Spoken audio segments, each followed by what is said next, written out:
does this member get off thinking that he knows the first thing about me, Mr. Speaker? How does he believe to know what church I was baptized in, what church I visit every Sunday morning, what church my wife and I got married in, what the faith is that my wife and I both practice? This member has no clue, yet he stands up in this House and decides to preach to us about who we are when he has absolutely no clue. Is it even possible in this member's mind, Mr. Speaker, that perhaps I do and I am deeply faithful to my own religion? I just don't see the need to show that in this House of Commons to everybody else. The member for Bowmanville, Oshawa North.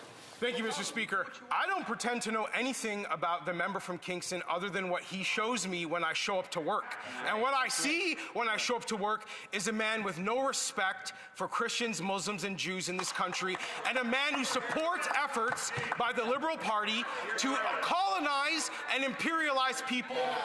Order. I believe we have a point of order from the member from Winnipeg North. First of all, Mr. Speaker, I know the member from Kingston is a Christian himself. And to make the type of allegation that the member just made, I believe he owes... Order. I'll ask the member from Bowmanville or Oshawa North to please quiet down. The member from Winnipeg North, he could quickly get to the point of his... Mr. Speaker, I know the government House Whip as a Christian. And it is distasteful for the member to say what he just put on the record, and we would ask that he withdraw the comments and apologize. And resign. Then you should leave the chamber. Yeah. Order. I can stand here all day. Order.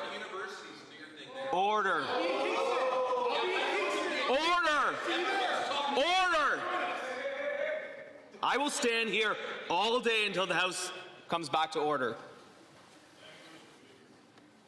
Okay. I will review what was said on the tapes. I will take a look at the blues and I will take a look at the and come back to the House if necessary. Order. The honourable member for the Chief Government Whip on order. I will invite the member to please not take the floor when he hasn't been recognized by the chair. The Honourable Chief Government Whip. Notwithstanding what was said about me, because I will leave it to the member to do the respectful thing and apologize to me, but the member just yelled out to you that you are participating in Liberal censorship, Mr. Speaker. Yeah. He owes an apology to this House and to you personally and to the seat that you occupy. Yeah. Here. Order. I didn't hear that comment, but I do appreciate, and I...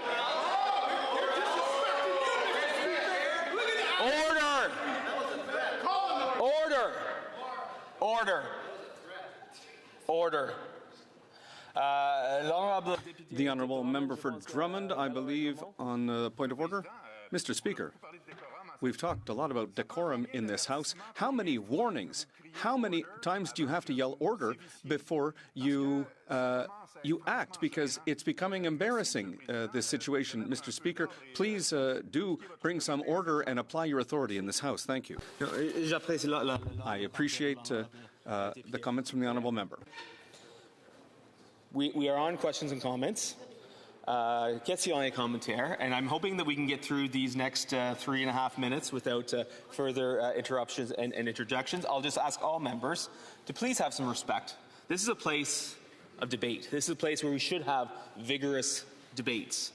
But when those comments go beyond the debate and go into the questioning of the motivations or the character of individual members, that's where things go too far. So I'm going to ask members to have some respect for the offices that we hold on behalf of the Canadians who send us here from coast to coast to coast.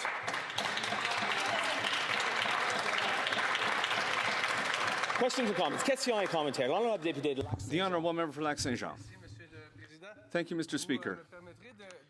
You'll allow me to say, Mr. Speaker, that the people from Quebec who are watching what's happening here right now find this surreal, because everybody is missing the point here, as we say. if we look at the Bloc Québécois proposal when it comes to the religious exemption, in the criminal code, you can't incite hate. And unfortunately, there's a little provision that says there's an exception, a religious exception, when sacred texts are being referred to. So all we're doing is removing that religious exemption. There's no attack against any religion here. And when my colleague says that this is imperialism and colonialism, this proposal, well, 75% of Quebecers who, are in favor of this proposal, and there's a unanimous motion that was passed by the National Assembly of Quebec. The 125 MNAs who are in favor of this proposal.